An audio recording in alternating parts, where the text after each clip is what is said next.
그림으로도 작품이 있는 예수님께서 성전을 깨끗하게 하신 장면과 무화과나무 비유입니다. 이제 예수의 성전 정화라는 제목으로 불리는데요. 그림을 하나 띄워주시겠습니까? 그 오른쪽에 있는 분이 예수님이시고 이게 다 이제 막 이렇게 물리치시는 장면이에요. 어, 오늘 본문은 이제 15절에 보면 예수님께서 성전에서 돈 바꿔주고 비둘기 파는 자들의 의자를 엎으십니다. 여기서 문제의 중심은 성전 전체라기보다 이제 이방인들도 하나님께 나와 기도할 수 있던 밭과 뜰이라는 공간이 있었어요. 이방인 전용 공간이 아니라 이방인들은 여기에만 들어갈 수 있다라는 느낌의 좀 제한적인 공간이었습니다. 이스라엘 사람들은 자기들이 선택받은 민족이고 하나님 보시기에 1순위라고 생각을 했어요.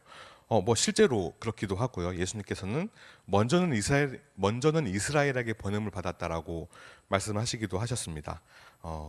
어쩌면 이 유대인들은 자기는 이방인이 아니라고 남일이니까 이방인들도 하나님 앞에 나올 수 있는 길을 거래의 장소로 만들어 버린 것일 수 있을 것 같습니다.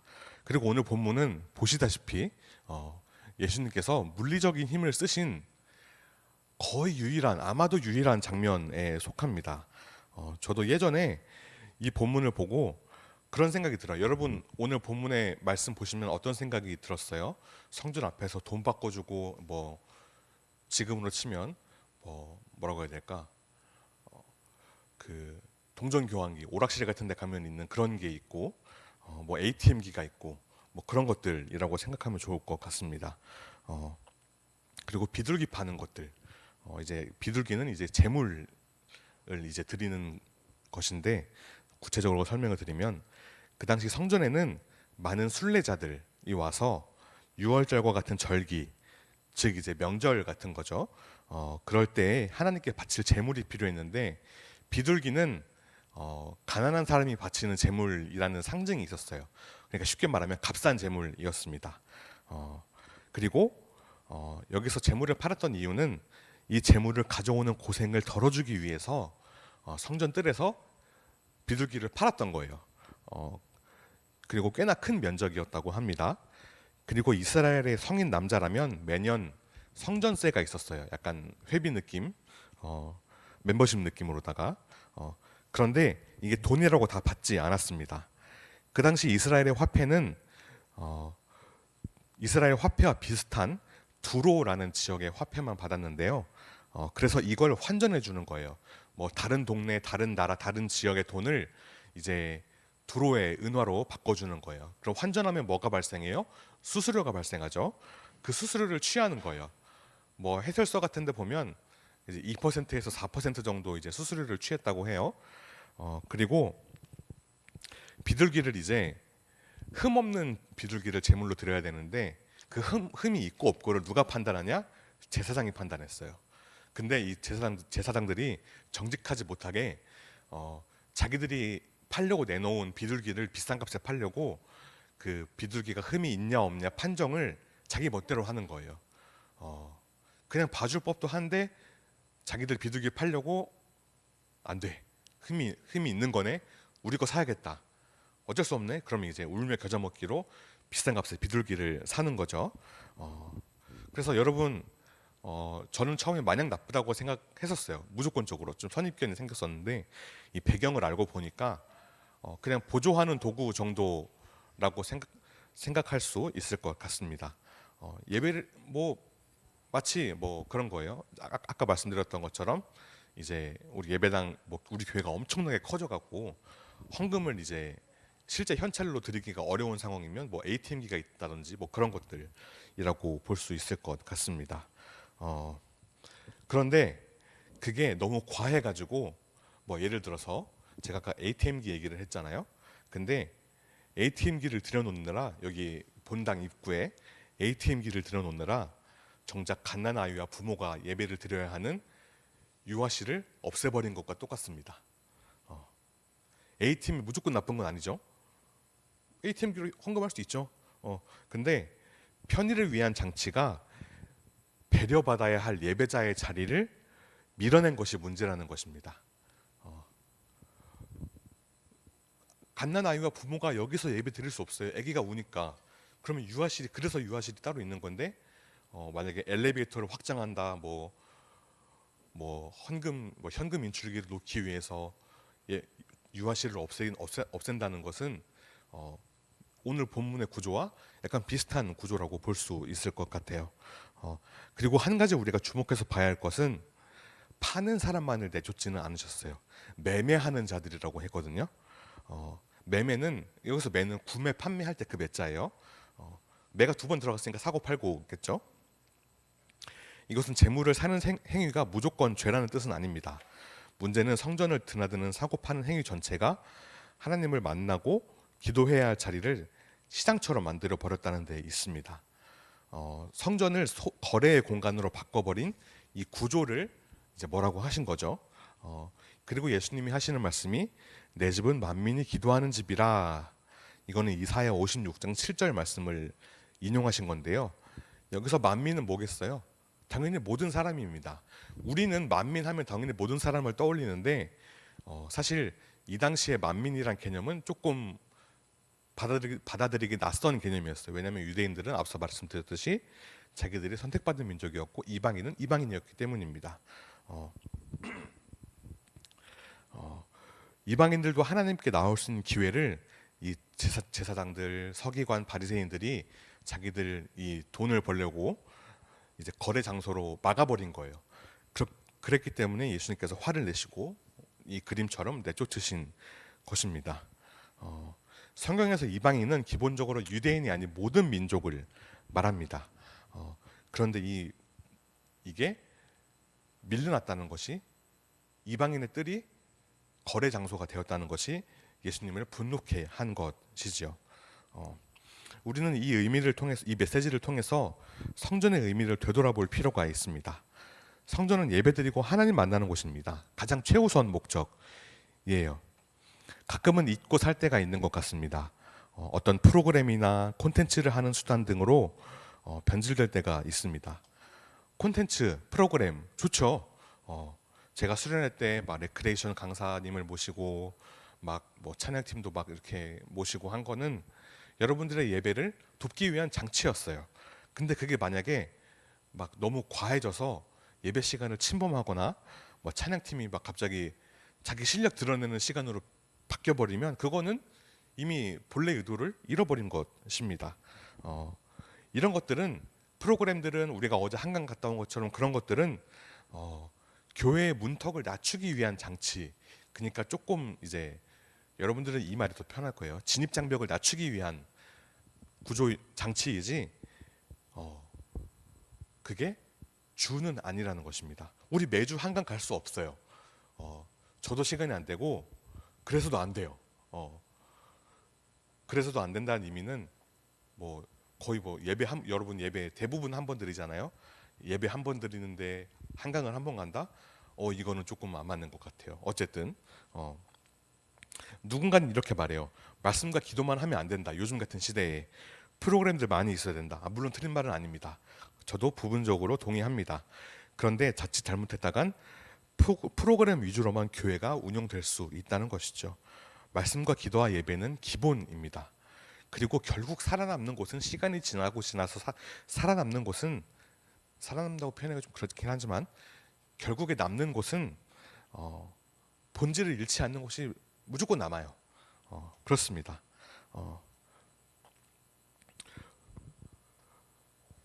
예수님께서 성전을 뒤엎으신 이유는 단순히 물건을 팔았기 때문만이 아닙니다. 예수님은 하나님께 가까이 가려는 사람을 막는 것을 싫어하십니다. 그래서 우리도 물어봐야 합니다. 나는 누군가가 하나님께 나오는 길을 열어주는 사람인가? 막아버리는 사람인가? 오늘 본문처럼 거래하는 것만 길을 막는 게 아닙니다. 이방인의 뜰을 침범하는 게 아닙니다. 오늘날로 따지면 끼리끼리 어울리거나 낯선 사람을 회피하거나 이런 것도 길을 막는 것과 비슷할 수 있다는 것입니다. 공간을 내어주는 것도 필요하지만 먼저는 막지 않는 것부터 해야 돼요. 우리로 인해서 누군가의 마음의 문이 닫혀서는 안 되는 것입니다.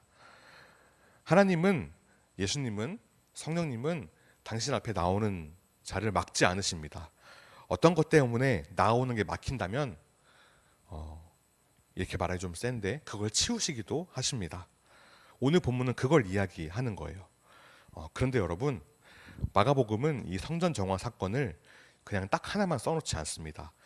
그 앞뒤로 무화과나무 이야기를 붙여놓고 있어요. 오늘 본문은 아니지만 앞부분에 QTN 책 있으신 분들은 그 전날 본문, 이 본문 전날 본문이 무화과나무 이야기입니다.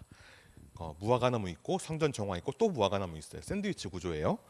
그렇게 되어 있는데 잎사귀가 되게 무성한 무화과나무였거든요. 멀리서 보면 굉장히 좋아 보였습니다. 와, 저 나무는 뭔가 있겠는데? 라는 그런 생각이 들 정도로 그런데 가까이 가보니 열매가 없었습니다. 그리고 나중에 보니까 오늘 본문 이후에 나오지만 그 나무는 뿌리째 말라버려 있었습니다.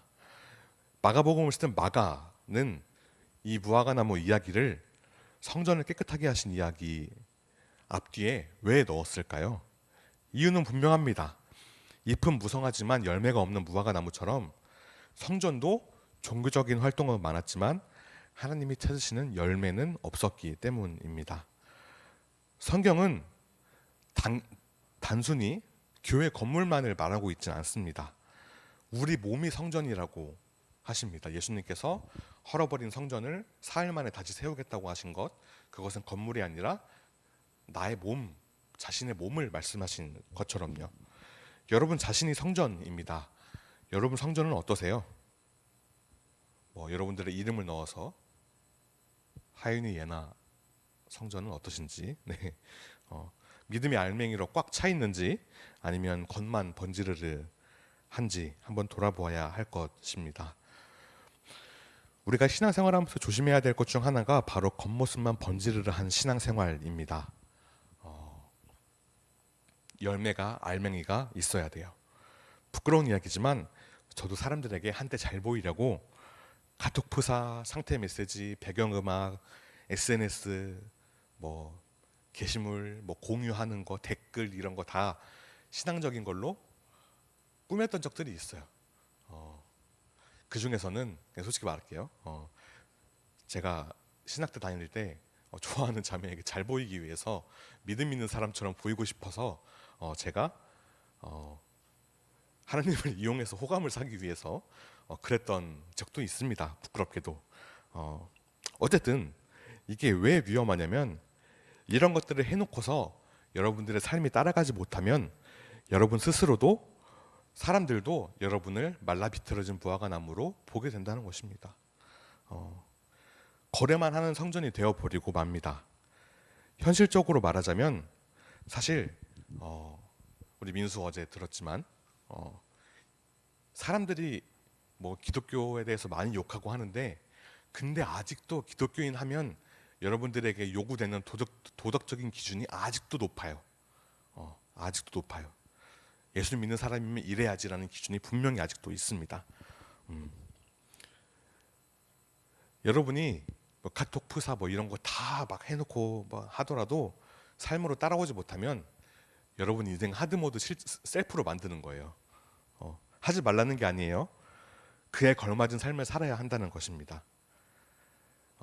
제가 여러분 나이대에 그 여러 교회들 연합수련회 같은 캠프를 가면 앞자리에 앉으려고 밥도 안 먹고 선생님들이 자리 잡고 있고 강사님 제가 이렇게 여기 서 있으면 여러분이 지금 자리에 앉아 있는 것이 아니라 제 진짜 앞뒤 양옆 한 10cm 정도만 공간이 있고 여기부터 다 이렇게 삥삥 돌아가 삥삥 동그라미로 여러분 학생들이 다 앉아 있었던 적도 그런 수련회도 있어요. 선생님들 경험해 보신 적 있으실 겁니다. 저도 그런 적이 있었고요. 그만큼 사모한다는 마음이죠. 그래서 은연중에 그런 게 있었어요. 저 자리에 나가지 않거나 뒷자리에서 예배 드리는 사람은 약간 은연중에 정죄했던 그런 게 있었던 것 같습니다. 너무 잘못된 생각이죠. 반대도 마찬가지입니다. 앞자리를 사모해야 된다? 앞자리가 막 은혜에 물론 마냥 틀렸다고 보긴 어렵습니다. 근데 옛날 이야기예요. 상관없습니다. 앞자리에서 똘망똘망하게 고개 들고 저 쳐다보는 사람하고 윤세 말하는 거 아니에요. 네, 저격하는 거 아닙니다. 원고에 써 있어요. 제가 어제 쓴 거예요. 네, 똘망똘망 앞자리에서 그렇게 고개 들고 있는 사람과 맨 뒷자리에서 모자 푹 눌러 쓰고 있는 사람, 고개 숙이고 있는 사람의 믿음을 우리는 쉽게 판단해서는 안 되는 것입니다. 할 수도 없고요. 하나님과 본인만 아는 문제예요. 잎사귀만 많으면 메말라 버려요, 여러분. 열매가 있어야 됩니다. 행위를 강조하는 게 아니에요. 행위도 중요하지만 더 중요한 건 하나님을 얼마나 찾고 사랑하냐의 문제입니다. 우리 질문 2가지 띄워주시겠습니까? 여러분, 하나님께서 여러분들의 믿음을 보신다면 어떻게 말씀하실 것 같나요? 하나님 앞에 부끄럽지 않은 믿음의 사람이 되어야 하는 것입니다. 사람한테 잘 보이려고 신앙생활 하는 거 아닙니다. 죽어서 사람한테 심판받아요? 아니죠. 열매가 있는 삶이어야 합니다. 여러분의 신앙은 사람들에게 보여지는 모습이 큽니까? 아니면 하나님 앞에 진실한 모습이 더 큽니까? 한번 떠올려 보았으면 좋겠어요. 되게 중요한 문제예요. 겉모습만 신앙생활하고 그럼 하다간 나중에 여러분 스스로도 현타가 오는 때가 있을 거예요. 그제서야 이제 내가 왜 그렇게 살았을까? 이제부터라도 물론 그렇게라도 돌아오면 좋겠지만 전 여러분들이 그렇게 빙빙 돌지 않았으면 좋겠어요. 말씀을 정리하도록 하겠습니다. 사랑하는 여러분, 오늘 본문의 무화과 나무처럼 거래만 하는 성전이 되지 않았으면 좋겠습니다. 성전은 교회만을 말하는 것이 아니라 여러분 개인을 말하는 것입니다.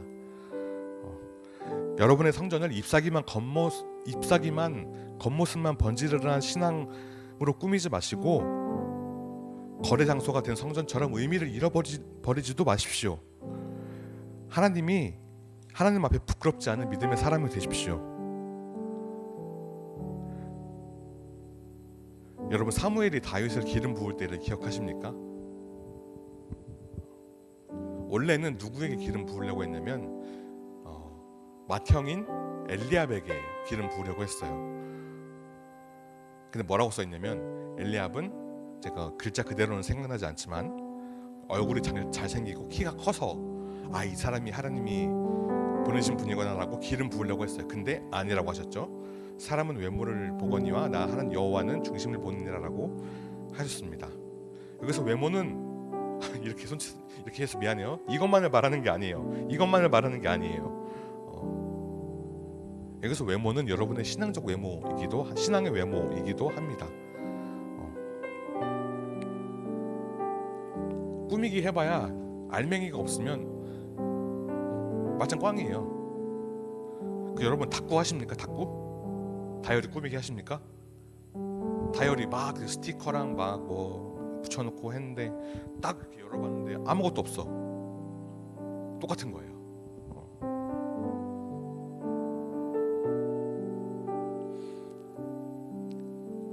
하나님은 겉모습이 아니라 중심을 보십니다. 하나님이 더 중요하다는 것을 알면서도 사람을 무시할 수 없는 것을 너무 잘 알고 있어요. 저도 이해합니다. 그런데 우리가 신앙생활을 하면서 제가 문과 이슈로 지식이 좀 부족하긴 한데 물이 100도에서 끓나요? 어제 잘 모르겠는데 이렇게 쭉 올라가다가 이제 100도를 뚫어야 이제 팔팔 끓는 것처럼 우리가 0에서 99도만 왔다 갔다 하면 안 되고 난 99도니까 이 정도면 그래도 평탄을 치는 뭐 그런 게 아니라 그래도 뚫어야 돼요. 이거 뚫어야 돼요. 100도 뚫어야 돼요. 그래야 우리가 성장하고 더 깊은 믿음의 사람이 되는 것입니다. 사람의 눈을 무시할 수 없는데요. 물론 무시할 수 없죠. 이해합니다. 근데 그거는 우리가 넘어서야 할 경계입니다. 경계를 넘어서 믿음의 사람이 되었으면 좋겠습니다. 그런 우리 MTS가 되시길 주님의 이름으로 축복합니다.